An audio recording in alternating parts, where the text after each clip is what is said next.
Hey guys, I'm Q from Crazy Diamond Media, the place where we're going to give you information you don't necessarily need to know, but stuff you definitely want to know.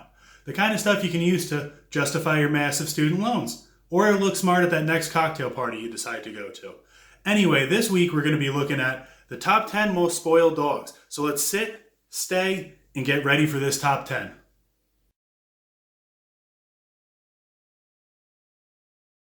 Shut up, it's starting.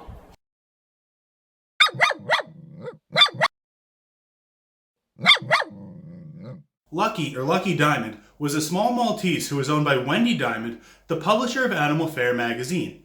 And I'll tell you what, Lucky had a pretty good life. Fun fact, according to the Guinness Book of World Records, Lucky actually holds the record for being photographed with the largest number of celebrities. That's pretty cool, but it doesn't end there. Lucky also enjoyed handmade clothing that cost about $4,000, and she even had her own mini sushi bar. That's cute, but it also makes me feel bad. Primed and ready for the most expensive dog wedding ever in history in 2012, costing $140,000. $140,000. She tragically passed on, and Wendy, deciding not to let the opportunity go to waste, converted the $140,000 wedding into a funeral so loved ones could say goodbye. So if you're keeping score at home, this dog's going away party cost more than most people will make in 1 or 2 years. Woof. Trouble was the name given to a Maltese poodle owned by Leona Helmsley, and when she passed away, Leona decided to leave $12 million for the little bugger. However, a judge thought that was a little too egregious and decided to knock it down to just $2 million. Still not a bad haul in my opinion. If you ever wanted to know what it was like to walk a mile on this pampered pooch's paws, you'll never get the chance because amazingly, she was chauffeured around by limo her entire life. Not to mention the fact that she had a full-time bodyguard because she would receive death threats. Adding to the mystique is the fact that it was $8,000 a year to groom this little dog and $100,000 for her health care. I didn't know you could spend that much on health care if you were a human. 2011, Trouble's luck came to an end when she did die, unfortunately. But the happy news is she has a place in the family mausoleum, which is 12,000 square feet, where she'll lie next to Leona, and the mausoleum is cleaned regularly. Let's just hope for Trouble's sake, they're not using a vacuum when they clean, right? Lola is a mini Yorkshire Terrier owned by Australian actress Louise Harris. Aussie, eh? Louise is willing to spare no expense to make her dog happy, including giving her handmade clothing, handmade designer beds, her own jewelry collection, weekly spa treatments, I kid you not, fresh eggs and ham daily for breakfast, a full-time nanny so the dog never gets lonely, and if you're thinking this is a little too much, wait. Because Louise actually doubled down when she saw Kate Middleton's tiara for the royal wedding and paid $5,000 for a custom-made replica to be made for her dog, and when it came in, it didn't even fit. Which I guess is disappointing, but if you think about the bright side, Lola actually tops the list for having what's got to be the most expensive chew toy around, right? If I say the names Luke, Layla, Sadie, Sunny, and Lauren, they're probably pretty underwhelming to you. However, if I add the fact they're Oprah's dogs, I bet I have your attention. Now, Oprah's a known humanitarian, but because of the amount of joy and affection and unconditional love she gets from her dogs, she thought it nothing to drop a $30 million trust fund on these little pups. Now, in plain English, I'm no mathematician, but I think that's about $6 million a pooch, which really makes me feel bad about myself. These dogs don't even have jobs and they're living the lap of luxury. But I'm not here to hate on the dogs because I'm sure that they've earned it in one way or another. But with not having jobs and having $6 million worth of padding in their bank account, something tells me that these dogs live pretty fabulous lives. That sounded like Oprah, right? Full disclosure, whenever I think of England, I can't help but think of posh lords and ladies. I know it's wrong, but hear me out. Betty the Maltese actually kind of reinforces the point that I'm making. Living in Essex, England with Halen Dexter, Halen owns and operates a 5-star dog hotel where Betty has pretty much the life we all dream of. She has her own room, she has a 4-post bed, she has custom furniture, she has her own clothing, she even has custom-made diamond and pearl necklaces. And if that wasn't enough, I don't know what Betty eats, but whatever it is, she's actually hand-fed by a Swarovski crystal fork. And the most shocking part about this to me is the fact that with the dog being treated so well, I'm surprised she's actually expected to chew her food herself.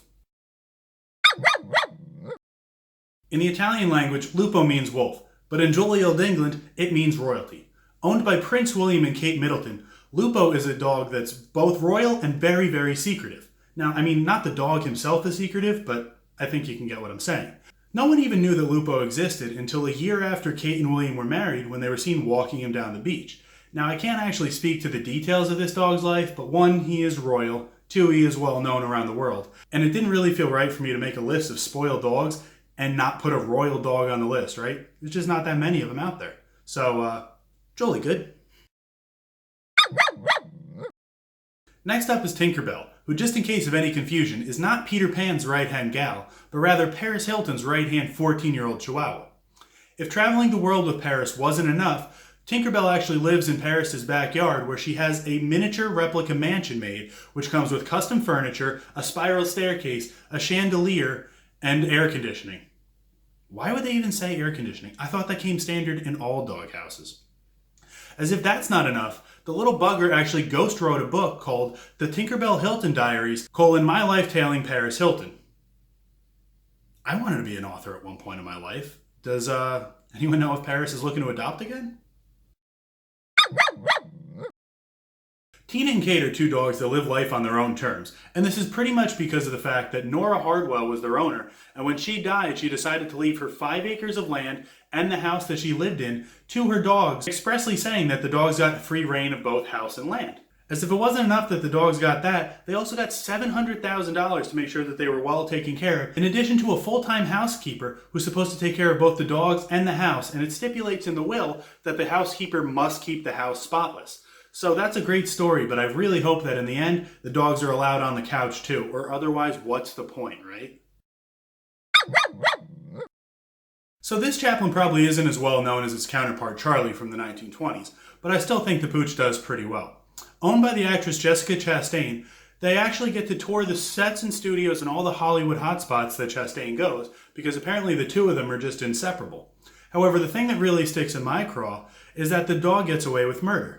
During a Broadway production of The Heiress, which Chastain was starring in, Chaplin actually got out of Mom's dressing room and interrupted a performance when they ran on mid-stage to go see Mama, and everyone seemed to love it, which I don't think is fair because I do the same thing because I want to meet Jeff Goldblum, and I'm banned from Broadway for life. What a double standard, right? If you don't know who Gunther the Fourth is, prepare to feel pretty bad about yourself. By the way, it's a dog, not a person. Being the descendant of Gunther III, excellent, he actually inherited about $400 million, which originally came from the German Countess Carlotta Liebenstein. So if it doesn't hurt you to know that this is the world's richest dog and probably has way more money than you, maybe this will bring it home and actually sting a bit. The fact of the matter is that with its wealth, the dog actually owns homes in both Italy and the Bahamas, and its favorite snack is a truffle that costs about $1,000 a pop.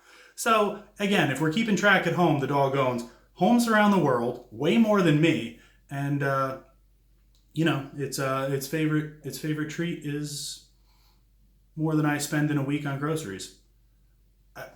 I'm gonna lay down. I'm sorry.